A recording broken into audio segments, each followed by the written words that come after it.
Makahulugang tinignan ni Mang Dagul ang kasamang si Nilo. Kumpare niya at kaibigan na rin ng matagal na panahon. Tinanong kung kasado na ba ang alaga nilang lalaban ngayong araw. Ngumisi lang si Mang Nilo, sinabing napahira na raw ito. Huwag siyang mag-alala. Linggo. At muli, may ilegal na tupada na naman na nagaganap sa likod ng bahay ng huli. Iilan lamang sila, wala pa sa 15. Lahat mga pupusta lang at makikipagsabong. Walang bata sa paligid o kung sino mang mag-uusyoso lang. Mahirap na. Mainit na sila sa mata ni Chairman. Kilala ng magkumpare ang 10 mga kasama nila ngunit may 4 na pamilyar lang ang muka. Sila yaong minsan lang nakikisama sa kanila at hindi na inaalam pa ang pangalan. Nakokontento na lang sa pare at iga na tawagan. Nang araw na iyon, ang 4 na lalaking iyon ay may kasamang lalaki na halatang may edad na. May dala itong manok na purong itim. Nagboluntaryong labanan ang isa sa kanyang mga manok na walang talo. Sige lang, sa isip ni Mang Dagul. Malaki rin ang pinusta ng 4 kaya ganado ang mga sabungero at mananaya. Mula sa isang kahong kulay asul na may butas ang bawat gilid, nilabas ni Mang Nilo ang panlaban nila. 3 kulay ito. Alisto ang mata. Bahagyang kumasag ng hawakan ngunit nadaan naman sa hipo at sa pagpapaamo ng sanay na kamay ni Mang Nilo. Pumuesto ang pinaka-referee at kinasa ang laban. Malakas pumalo ang itim na manok laban sa 3 kulay na alaga nila Mang Dagul. Bagamat pumapalag at hindi umaatras sa bawat atake, ang itim na manok ay madalas manuka bago sasabayan ng pag-igpaw at hampas. Mas agresibo ang manok na dayo. Lihim na nagkatinginan muli ang magkumpare. Pigil ang pagguhit ng ngisi sa bawat labi. Hindi kaanong nag-iingay ang mga kalalakihan.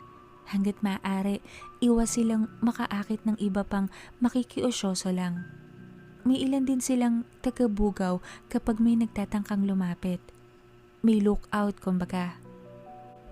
Ang mga gigil na pagsunod ng tingin at engganyo ng iba ay agad na putol ng ang itim na manok ay tila ba napagod na umatake.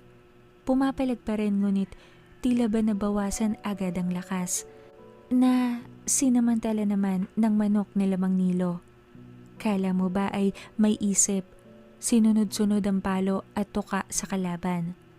Saglit pa, tuluyan tumimbuwang ang itim na manok na agad inawat naman ng referee. Ano pat nanalo ang panig ni Mang Nilo. Nakaguhit naman ang pagtataka sa mukha ng matanda nang kinuha ang kanyang alaga. Ilang pagtapik sa balikat mula sa 4 ang kanyang natamo. Nakikisimpat siya. Ngunit halatang ang matanda hindi agad mahamig ang sarili. Nagtataka. Napatingin sa magkumpare na kumukuha na ng kobra sa napanalunang pera. May ilang laban pa ang sumunod. Manok ng iba. Nakitaya ang magkumpare. Bigayan lang. Kadalasan hanggang 3 laban ang ginagawa nila sa tupada. Alam nila Nilo na hindi maputol-putol ang tingin ng matanda sa kanilang dalawa. Kaya nagtaas ng paningin si Mang Dagul, tinanguan ng matanda at sinaluduhan. Tila ba nangaasar. Hindi ito pumayag na kunin nila ang talong manok. Anito, babayaran na lang niya upang maiuwi ang alaga. Espesyal kasi ito. Pumayag naman ang magkumpare. Isang buntong hininga at pag-iling ang mayat-mayang ginagawa ng matanda. Halatang hindi agad natanggap ang mabilis na pagkatalo ng kanyang alaga. Lihim na nagbubulungan naman ang dalawang magkumpare hanggang sa inabot ng pang-4 na laban. Pagtapos, kanya-kanyang uwian na. Malapit na rin kasing magtanghalian. Nang tuluyang maiwan ang magkumpare, nagtawanan ng dalawa, panay balik sa eksena na sayang raw ang manok ng matandang dayo. Ngunit wala. Sanay na ang dalawa sa maruming paraan upang manalo. Hindi naman nila ito palagi ang ginagawa. Mahirap na rin kasi ang mabisto. Malaking gulo. At iba-iba ang kanilang diskarte.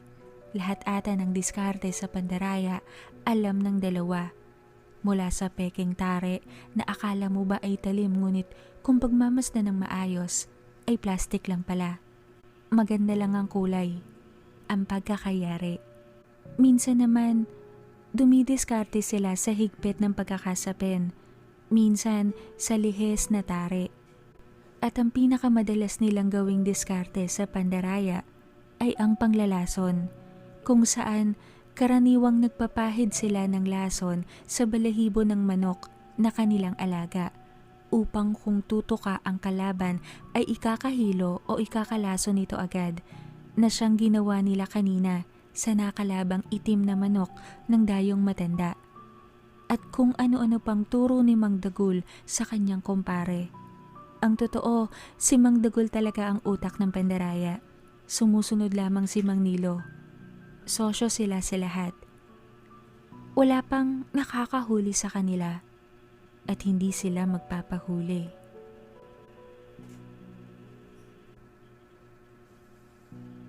Kinagabihan, isang matandang babae ang naglalakad patungo sa bahay ni Mang Nilo.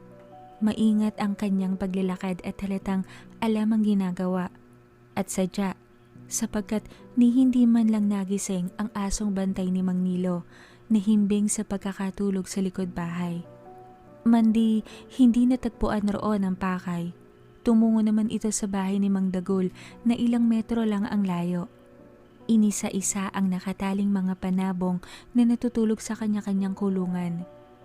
Napatingin sa panghuling manok. Maingat na dinama ng dalawang daliri. Hintuturo at hinlalaki ang isang balahibo nito sa bandang ulo. Bago inamoy. Isang pag-ingos ang ginawa na tila ba may nakumpirma. Muli niyang hinawakan ng manok. Dinama ang ilalim na balat na natatakpan ng balahibo. Saglit pang nanatili roon na parang may sinisipat o hinahanap. Nang matagpuan ay naglakad na palayo sa mga kulungan. Habang naglalakad, kinuha sa bulsa ng palda ang isang maliit na botelya. Nilagay roon ang nakuha sa manok at ginala ang mga mata. Tumungo sa batalan na nasa labas ng bahay nila Mang Dagul. Pumasok roon. Muli, may hinahanap. Tumingala sa sampayan at nakakita ng ilang damit na halatang kakahubad lang sa katawan at hindi pa nilalaban. Isang pantalon, isang polo shirt. Akmang kukunin nito ang pantalon na nasisigurado niyang pag-aari ng lalaking pakay ngunit napatingin sa laundry basket na nasa gilid ng drum. May shorts doon, pangdalaga. Sumungaw ang maluwag na pagkakangiti sa labi ng matandang babae bago kinuha ang shorts na alam niyang pag-aari ng nag-iisang anak ni Mang Dagul.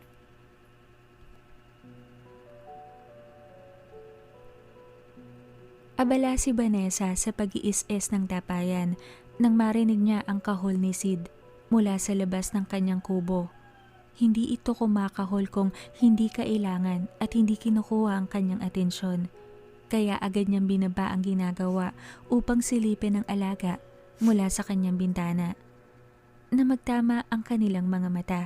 Tumalikod agad ito at nanakbo, patungo sa landas na tinutungo nila kung bababa sa bayan. Pinahid ni Vanessa ang basang mga palad sa likuran ng kanyang duster na suot, bago pumasok sa munti niyang silid. Kumuha ng bra at mabilis na sinuot. Saglit pang sinilip ang muka sa may kalakihang salamin bago lumabas ng kanyang tahanan. Nakita pa niyang hinihintay siya ni Sid sa pababang parte ng daanan. Pinapasunod siya. Binilasan niya ang bawat pagakbang. Mukhang may bisita siya sa baba. Ang isang ektaryang lupain ni Vanessa ay napapalibutan ng lagpas taong pader. Malinaw na bawal ang trespassing. 100 lang ang kanyang tinutungo pababa kung saan naroon ang pinakalabasan ng kanyang lupain. May gate ron at arko. Ngunit hindi tulad ng mga aswang, walang marka ng pagmamay-ari ang arko niya. Sa paligid ng kanyang bahay meron.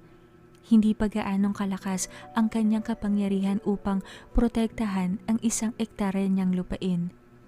Kung tutuusin, kaya naman niya kung hihingi lamang siya ng kakayahan sa dilim. Ngunit nasa punto na siya ng buhay niya ngayon na pinipilit na niyang magbago. Nakakapagod rin sumalo ng gapa. Karaniwang hampas sa kanya ay pagkuha ng kanyang mga minamahal na laging sa kaso niya ay ang kanyang mga alaga. Gaya ni Blackie. Sadyang mahirap gumawa ng masama. Kapag bumalik kasi, 3 beses din ang balik. Mabigat na nga sa buhay, masakit pa sa damdamin. Maya-maya pa, nababaan niya sa dulo ng pinasadyang sementadong hagdan ang 3 tao, 2 babae at 1 lalaki. Saglit niyang pinakatitigan ng 3. Ang 1 babae ay nahihinuha niyang delegita pa lang. Nasa 14 ang edad. Ang babae at lalaki ay halatang mag-asawa. Magandang umaga ho. Tawag pagbati ng ginang na kinatango ni Vanessa bago nagpatuloy sa pagbaba ng hagdan. Tuluyang lumapit sa pinaka-gate ng kanyang teritoryo. Magandang umaga rin ho.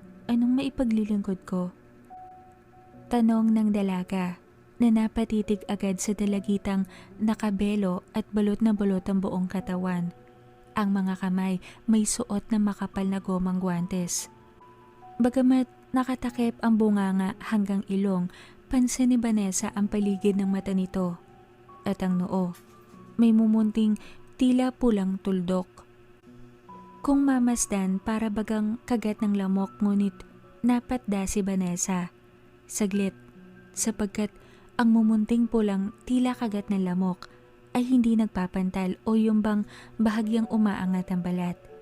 Tila ba iahambing sa pulang dulo ng ballpen at tinuldukan ng balat ng paulit-ulit. Ngunit alam ni Vanessang hindi iyon normal. Hindi ordinaryong sakit sa balat. Wala sa sariling nahipo ni Vanessa ang batok na tila ba nagtaasan ng mumunting balahibo niya roon sa kilabot na nararamdaman. Nadamay pa ang kanyang mga balahibo sa braso. Kamag-anak kami ni Manang Roda, yung nanay ni Junior. Ako si Lupita, ang asawa ko si Dagul, at ang anak namin si Bina. Nakatira kami sa kabilang bayan. Wika ng ginang na saglit natigil sa pagsasalita bago nilinga ang anak na napatungo. Baka kako may maipapayo ka sa sakit ng dalagita ko. Bahagyang pumiyok ang boses nito na tila ba may bikig na bumara sa lilamunan. Parang awan niyo na, Ali. Wala kaming malapitan na iba. Sinukuan na siya ng mga doktor sa bayan. Walang epekto yung nire-resetang mga gamot. Mababa ang tonong sabi naman ng lalaki. Tumingin kay Vanessa ang kanyang alagang aso nang hindi siya nagsalita. Tila ba hinahantay nito ang kanyang sagot sa mag-anak na nasa labas ng bakal na gate. Abierto. Utos ni Vanessa kay Sid. Agad naman tumalima ang kanyang aso. Kinagat ang tali na hinatak upang bumukas ang isang bahagi ng gate, sapat upang magkasya ang pagpasok ng mag-anak. Saglit pang nag-alangan ng 3 dahil sa malaking asong nasa gilid ng tarangkahan. Hindi yan basta-basta nangangagat. Tuloy kayo, ani Vanessa bago tumalikod at lumakad na paakyat. Nauna ang lalaki bago magkasabay na pumasok ang magnanay. Ingat ang bawat akbang. Panay tingin sa asong iba rin ang laki at talatang alerto kung sakaling may gagawin silang masama. Nang makatungtong ang 3 sa sementadong hagdan paakyat, binitawan na ni Sid ang kagat na lubid. Kusang bumalik ang pagkakasara ng pinto sa gate. Naigdad pa ang 3 nang tumunog ng malakas ang pagkakasara ng mga bakal. Hindi iyon nalalak o walang harang ang pinakatarangkahan. Kung tutuusin, napakadali lang itulak upang makapasok. Ngunit sa laki ba naman ng asong sasalubong sa magtatangka, magdadalawang isip ang sino mang magbabalak. Luminga ang dalaga at sinabing sumunod sa kanya na kinatalima naman ang mag-anak. Nasa likod na nila si Sid, bilang ang lakad, tansya ang hakbang upang hindi madikit sa kanila.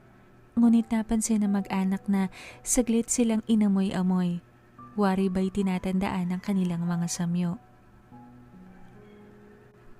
Bahagyang hiningal ang mag-anak nang marating ang dulo ng sementadong hagdan. Napalingon pa si Bina sa hindi niya mabilang na palapag na kanilang inakyat.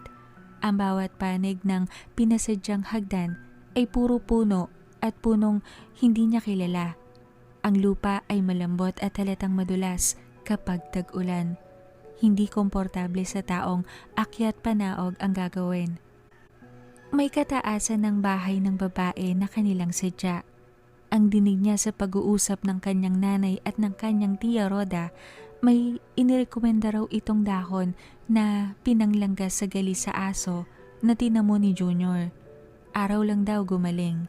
Marunong din daw itong humilot. Mainit ang kamay. Ngunit hindi nagpapaanak. Ang sabi-sabi naman ng isang kumare ng tiya Roda niya na pagchichismisan daw itong mangkukulam na agad sinaway ng kanyang tiya Roda. Walang patunay ang tao, isang maling bintang. Dahil lang ba ang babae ay nag-iisa sa malawak nitong lupain at may kalumaan ang gawe at pananaw. Isa na agad mangkukulam? Ngunit nang makita niya, bata pa pala ito. Tingin niya nasa 25 lang ang edad. Morena din, ngunit may itsura. Napakalayo sa iniisip niyang mangkukulam na anyo na sa palabas sa TV at pinikula niya lang nakikita. Ang sabi ng tiya Roda niya, mabait naman daw ito, hindi nga lang madaldal. Kung hindi lamang buntes ang kanyang tiya Roda, sasama ito sa kanila. Ngunit nag-aantay na lang ito ng araw. Madali naman mahanap daw ang lugar ng babaeng maaring makatulong sa kanya. Lagpas lang sa kakawayan at paakyat ng burol, makikita nila agad ang gate nito. Nung una, akala nila may doorbell o may kung anong kailangang kalampagin upang makapagtao po sana. Ngunit saglit lang nang sumungaw sila sa gate, nakita nila ang malaking asong alaga nito. Tila ba sinisinon sila bago tumakbo at pagbalik, dala na ang babae. Pasok kayo. Ani Vanessa na sinunod naman ng mag-anak. Pinaupo sila sa isang mahabang sopang kawayan. Ang aso sa labas ng pinto pumuesto. Umupo, ngunit alerto pa rin ang dating. Kailan ba yan? Tanong ni Vanessa sa ginang na tinuon ng mata sa anak. Inalis nito ang suot na bandana, jacket, maging ang mga gwante sa daliri. Napalunok ang dalaga ng lihim. Tad-tad ng pulang tuldok ang buong katawan ng dalaga. Mag-iisang buwan na rin. Tuwing gabi umiiyak ang anak ko sa sobrang kate. Anang ginang na kinatango lang ni Vanessa. Pinatayo ng dalaga ito, nilapitan bago hinawakan ng isang braso, sinuri ng malapitan. Hindi ako tradisyonal na manggagamot talaga pero titignan ko kung ano magagawa ko Ani Vanessa sa tumungutangong mag-asawa. Saglit nag-isip ang dalaga habang pinagmamasdan ng dalagita.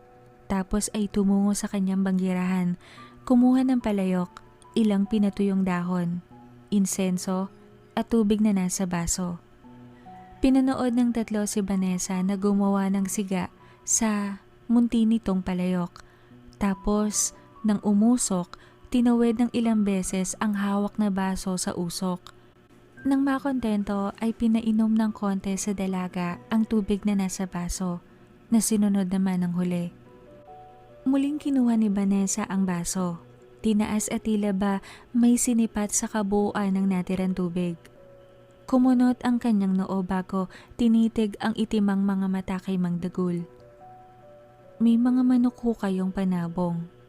Malamig na wika ng dalaga na kinatango naman ng lalaki. Siguro naman ho, alam nyo ang tungaw. Anang dalaga na kinatango muli ni Mang Dagul. May dinaya ho kayo sa sabong. Alam niyo ho ang ibig kong sabihin. Yung dinaya niyo ho, ang asawa, may kaalaman sa pambabarang. Ngunit hindi sa insektong pamilyar ang gamit. Ininsulto ho kayo dahil kumuha ng hanip o tungaw sa isang alaga niyong manok. Pinarami at binaon sa balat ng pinakamamahal niyong anak. Tuloy-tuloy na wika ni Vanessa na kinatayo ni Mang Dagol. Tiimbagang ito, hindi malaman kung saan maiirita, sa bintang ba ni Vanessa o sa dinadanas ng anak. Walang sabi-sabing tumayo naman si Aling Lupita, pinagahampas ang asawa, minura-mura, galit na galit. Panay ang sabi ng mga kataga na malas talaga ang pagsusugal. Sinabi ng tigilan, bakit nandaya pa? Anong meron? Anong dahilan? Bakit hindi maiwan ang maling bisyo? At bakit dinamay pa ang kanilang nag-iisang anak sa kalokohang kanyang nagawa? Natuon naman ang mata ni Vanessa sa naiyak na dalagita. Hindi niya maiwasang makaramdam ng lungkot para rito. Kasalanan ng ama, ang anak ang pumapasan. Nangatuwiran si Mang Dagol ngunit bago pa mapuno ng walang kawawaan na sisihan ang kanyang tahanan, ay sinaway na niya ang mag-asawa.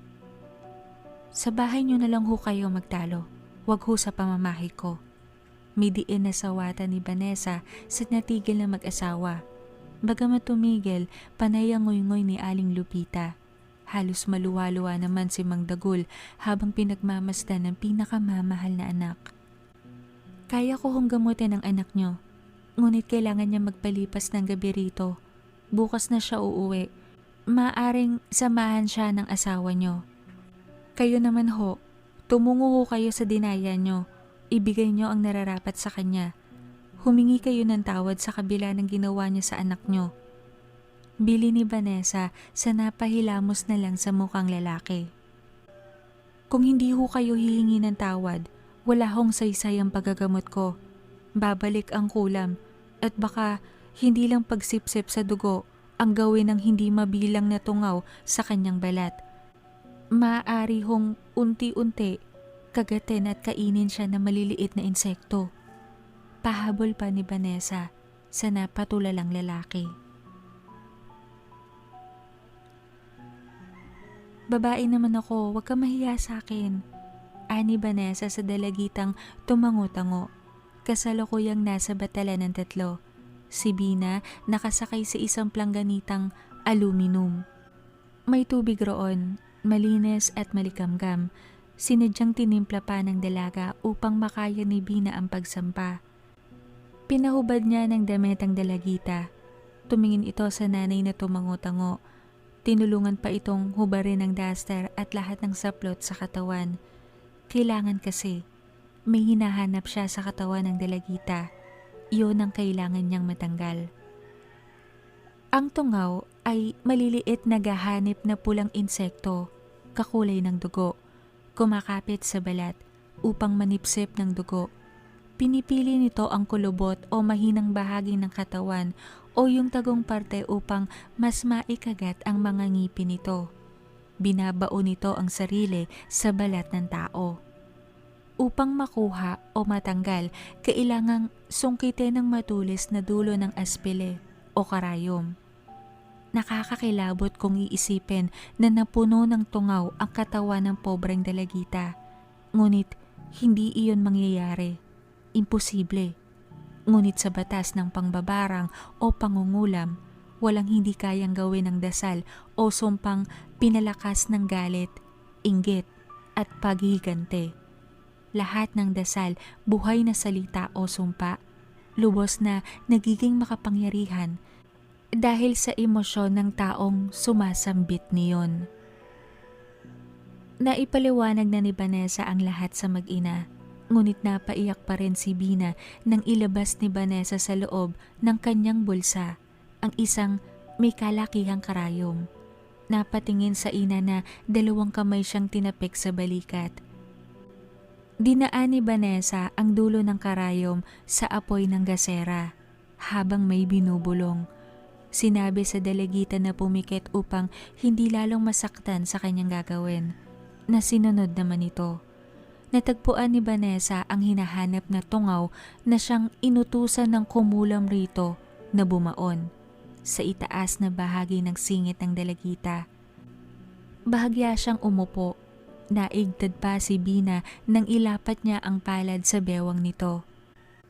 Kinalma ni Vanessa ang gagamutin. Sinabing sandali lang ito at huwag siyang pahirapan. Tiisin ang mararamdaman kung sakali. Ingit lang ang sinagot ni Bina. Sinubsob ang muka sa leeg ng ina. Bahagyang binanat ni Vanessa ang balat gamit ang hintuturo at hinlalaki. Tapos dahan-dahang binaon ang mainit-init pang talim ng karayom sa balat nito. Muling umingit ang dalagita. Nagbabala si Vanessa na huwag gagalaw dahil isang beses lang nila itong maaaring gawin. Maaaring lumubog ang insekto at mahirapan sila lalo. Ingit na pagsang-ayon ang sinagot ng dalagita. Muling tinuloy ni Vanessa ang pagsungkit sa tungaw. Naitulak ng karayom. Nang umahon sa balat ay agad hinuli ng dalaga. Tinaktak sa garapon na nakahanda sa tabi nito at agad tinakpan. Inutusan ni Vanessa na humiwalay na ang ina sa pagkakayakap ng dalagita. Inutos ni Vanessa pa na banlawan na ang sarili ng tubig na maligamgam na siyang ginawa naman ito. Saglit lang, namula ang malinaw na tubig. Kusang sumama sa tubig ang hindi mabilang na maliliit na tungaw. Natutop ng ginang ang bibig. Naiyak, halo ang pasasalamat at pangingilabot na nararamdaman sa katawan. Tila siya nangati nang titigan ang pumulang tubig.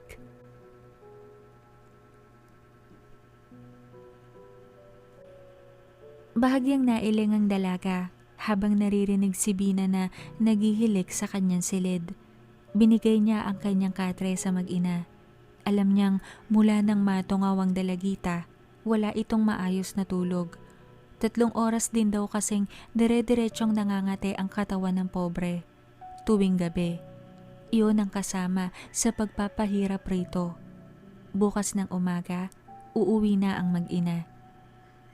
Nagtaas siya ng paningin mula sa pahina ng librong kanyang binabasa nang tumayo si Sid sa pagkakabaluktot sa malapad na armchair. Umangil ng mahina. Napatingin si Vanessa sa bukas na pinto ng kanyang silid kung saan mahimbing na natutulog ang mag-ina. Binaba niya ang hawak na libro, tumungo sa banggirahan at binuhay ang isa pang Petromax na kanyang pag-aari. Kinuha ang makapal na alampay at binalot sa sarili. Bitbit ang ilawan, tuloy-tuloy na lumabas ng bahay. Hindi na nagulat pa si Vanessa nang matagpuan sa labas ng gate ang matandang bisita niya.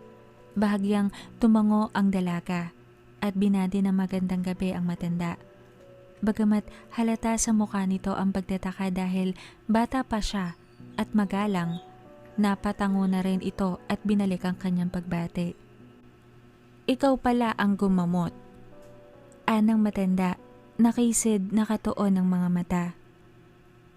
Kay gandang aso.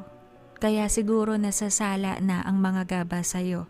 Maswerte talaga ang Sigbin. Anito. Ano hong maipaglilingkod ko? Anang dalaga naman na kinatingin ng matanda sa kanya. Pasensya ka na, nadamay ka pa. Hindi ako naparito upang makipag-iringan sa'yo. Gusto lang kitang makilala. Anang matanda naman. Vanessa ho. Kayo? Tanong ng dalaga. Minyang. May anak akong kasing edad mo ata. Nasa Maynila. May pagkakahawig kayo ng aking si Dorina. Anito na napapangiti pa. Tulad nyo rin? Tanong ni Vanessa. Umiling ang matanda. Ako lamang ang ganito sa amin. Hindi ako nangahas na ipamana. Mahirap mamili ng panig at mahirap rin lumabas sa kulambo ng kadiliman. Maigi at nakalaya ka sa itim na nilalang. Sinalya ko yung katawan ko. Tipid na sagot ni Vanessa. Saglit na tigilan ng matanda bago Tumango-tango, saka nagwika. Kung ganon, kinagagala kitang makilala. Anito natatalikod sana ngunit bumaba ng tuluyan si Vanessa sa hagdan, lumapit sa bakal na gate. Sana ho yung tatay na lang. Nakakaawa ho yung bata. Magulang din ho kayo. Wika nito sa humarap na muling matanda. Hindi ko intensyon na idamay ang anak niya ngunit nakikita kong mas mabigat ang sakit kapag sa anak tumama ang gaba, hindi ba? Gusto ko lang siyang magtanda ng lubusan. At tumalab naman, halos halikan niya ang talampakan ng aking asawa. Natatawa nitong sagot. Hindi umimik si Vanessa. Ina ako. Alam ko ang aking ginagawa. Hindi ko ilalagay sa alanganin ng dalagita. Kita mo naman, isang tungaw lang ang binaon ko sa balat. Ilusyon lang ang ibang nakikita nyo. Hindi ako ganoon kasamang tao. Nakangisi nitong wika bago tumalikod. Napanganga si Vanessa. Saglit hindi nahamig ang sarili. Nang makabawi, nagmamadaling lumabas ng gate. Hinabol si Minyang. Natatawang inilahad nito ang kamay na inabot naman ng may edad na babae. Kapwa, alam ng dalawa na sa puntong iyon may uusbong na pagkakaibigan sa pagitan nila.